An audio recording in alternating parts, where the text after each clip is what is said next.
Okay, 3, 2, 1, it's jam. What's up, science fam? Some of you might find plants kind of boring, they're just green, they just sit there. But the question is, why exactly do we breathe, and where do we get the stuff that we breathe in? That's gonna be our topic for this lesson. My name is Ramon, and this is Science with Sermon. Let's get into this.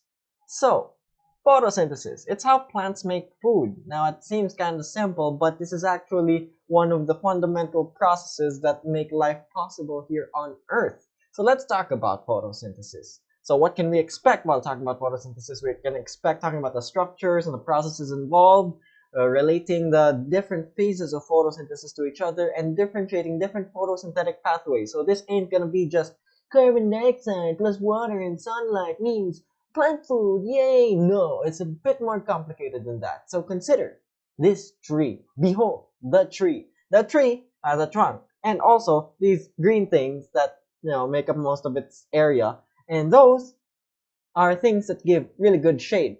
Alright, so how much light gets through when you stand under a tree? Not much, very little. So what provides most of the shade? What plant organ? It's the leaves, and the leaves are wide and flat so that they can catch sunlight, which is extremely important for photosynthesis. It's in the name. Photo meaning light, and synthesis meaning putting together. So putting together things using light. So what organelle makes leaves green? So from your grade 7 topics of organelles, you should remember that what makes it green are the chloroplasts. These are organelles that are specialized for photosynthesis. So they have an inner membrane that's folded into many thylakoids. These weird coin-looking things are called thylakoids, and that's actually the inner membrane of the chloroplast. So these thylakoids are covered in enzymes, from our last topic, right? So what makes the chloroplast green? What pigment makes it green? It's called chlorophyll. And chlorophyll is a pigment found on the thylakoid membrane, and its main function is to capture the energy of light. So what is the purpose of photosynthesis? What exactly is it for? It's basically to make glucose. This is the food of the plant, and it's an energy-rich molecule. So it's basically a metabolic process that produces food in the form of glucose from carbon dioxide and water. And it uses solar energy or sunlight energy in order to drive this process, because again, there's activation energy required. Alright, so what kind of reaction is this? Is it building up or breaking down? Since we're taking cute little carbon dioxide and cute water molecules and turning it into a big, bulky, complex molecule like glucose, it's basically building up. It's an endergonic reaction. It requires energy. So sunlight is the required energy to make these reactants turn into the product of glucose. So why use sunlight as a source of energy? What makes light special? So light is actually made of particles called photons, which are actually both waves or energy and particles or matter. So it has a dual existence as both energy and matter that gives it a lot of potential as a source of energy. So light is a form of electromagnetic radiation. So these particles and waves can be seen in the different wavelengths of light that separate as different colors of light. So wavelength determines the color of the light. It's the distance between the waves of the light. So what does that mean?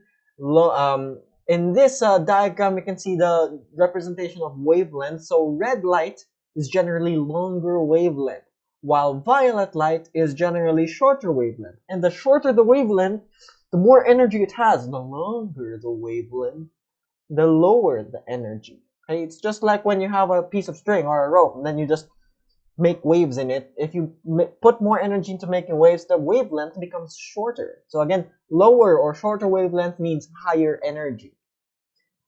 And another concept that we need to remember is that we only see colors that are reflected by objects. So whatever wavelengths of light are reflected, that's what reaches your eyes. So plants being green means that they reflect green light. Now why would they reflect green light? It's because chlorophyll absorbs all the other wavelengths of light, the blue and the red. This is an absorption spectrum graph which shows you how much the chlorophyll pigment absorbs different wavelengths of light. So you can see that it has very low absorption for the colors of yellow and green.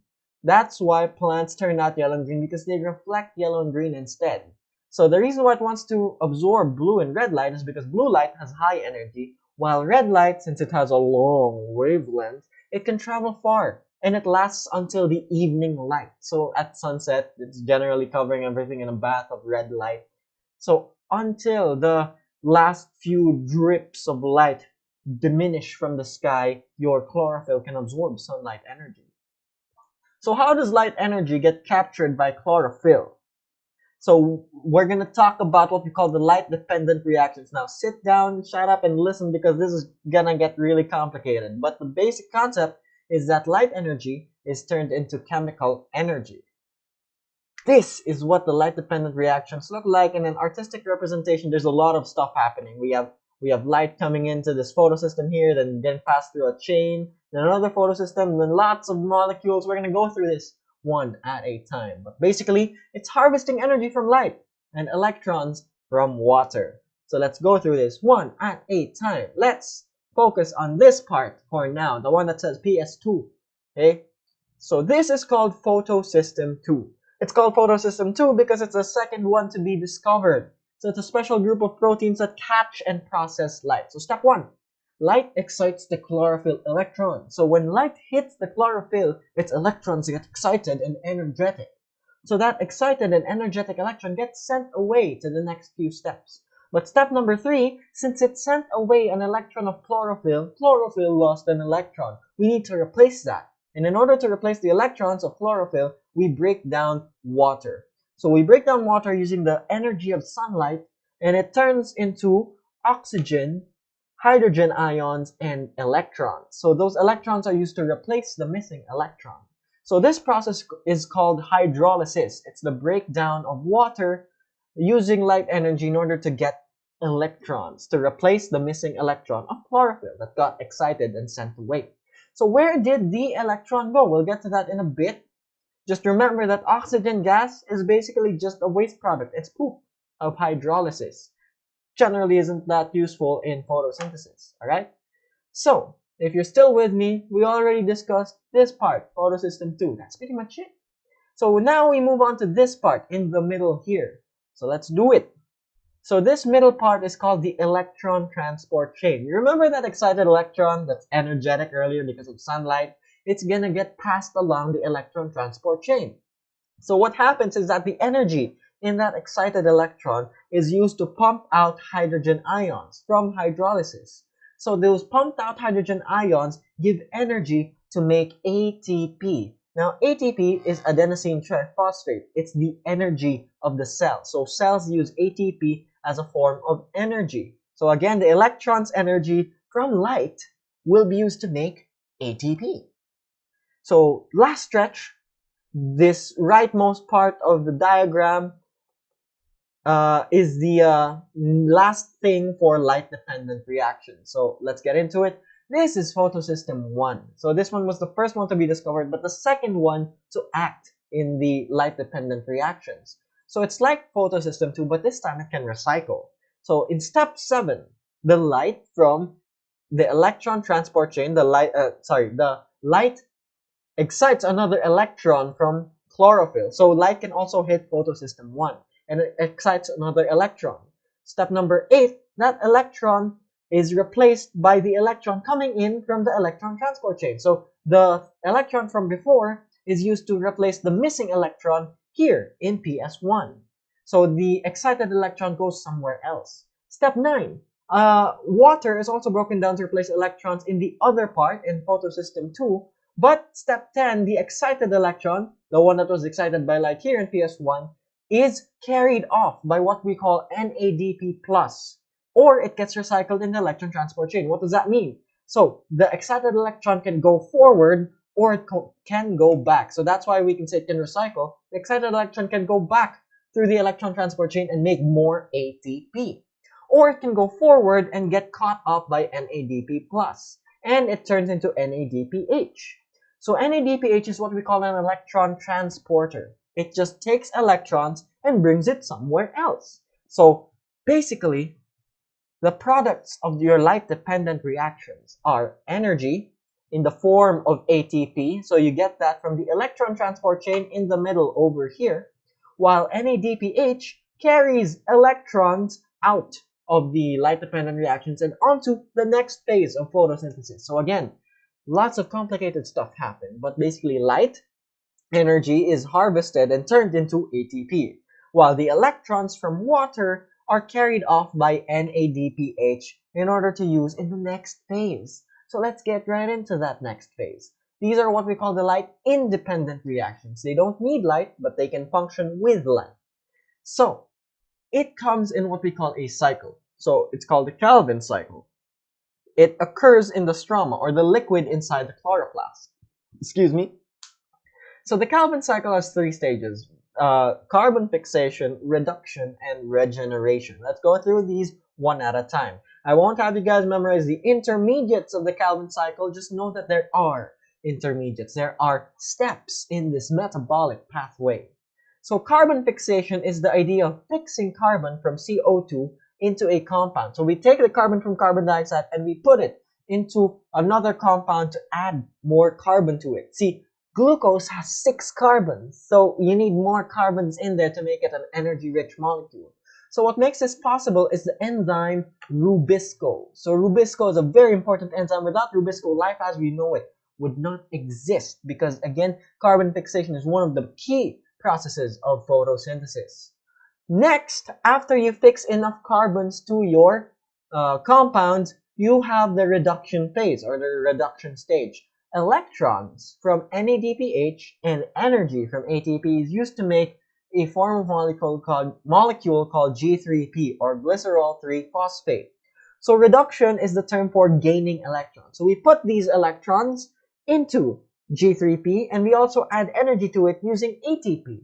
So G3P, since it has lots of electrons and lots of energy, it can be used to make glucose. If you add 2 G3Ps together, you get 1 glucose. So again, if you look at the diagram here, these blue circles are carbon. So 3 carbons in 1 G3P. So if you get 2 G3Ps, you get 6 carbons, enough for glucose. But only 1 G3P for each turn of the cycle will be set aside to make glucose. Okay, the other G3Ps will be saved up for the next stage of the Calvin cycle, which is the regeneration phase. G3P can also be used to reset this cycle. So some of the G3P is used to make glucose, others will be used to regenerate or reset the cycle. So you add more ATP, add more energy from ATP, and the G3P can be recycled into whatever we use to start the carbon fixation process. So again, it resets the cycle by using energy and G3P. Now, RuBisCO doesn't always work out very well. It actually can accidentally start the opposite of photosynthesis. So instead of fixing carbon through the carboxylase function, it can accidentally use the oxygenase function, meaning photorespiration. So it's when RuBisCO binds with oxygen instead of carbon dioxide. So this is competitive inhibition. Oxygen instead of carbon dioxide. So it's the reverse process. It's a big waste of time and energy. So how do we avoid photorespiration? We have photosynthetic pathways. These are different ways of doing photosynthesis. So the most vanilla one, the most plain one, is the C3 pathway. We have 3 carbons in the first stable compound of the Calvin cycle. So we call it the C3 pathway. It's the regular pathway and it happens just the way we discussed. So there's no new adaptation. So, there's a problem of photorespiration if the plant is in a bad climate. So the C3 pathway happens all in one cell. The light dependent and the light independent stuff happens in just one general cell. But, the problem again is RuBisCO binding to oxygen, and that tends to happen if it's really hot in warmer climates. So, in order to avoid that in warm climates, we have the C4 pathway because it stockpiles a carbon compound that has 4 carbons. So it minimizes photorespiration by separating the processes into different cells. How does it work? So first, carbon fixation happens in a completely different cell using a completely different enzyme that doesn't bind with oxygen at all. It's called PEP carboxylase. So that one doesn't bind with oxygen at all, and it makes a different kind of carbon compound that has 4 carbons. So this is what is stockpiled. You stockpile that 4-carbon compound made by PEP carboxylase, and then the Calvin cycle only continues in a different cell. So you get that 4-carbon compound, you put it in a different cell, and you have RuBisCO work using that 4-carbon compound. So since RuBisCO is in a different cell, it's not exposed to oxygen.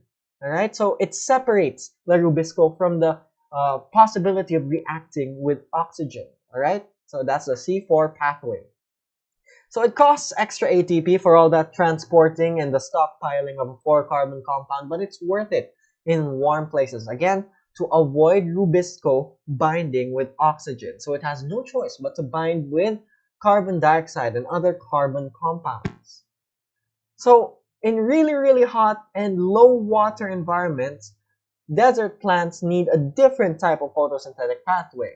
So we have the problem of losing water if the plants are trying to do photosynthesis during the day, like the entire thing during the day.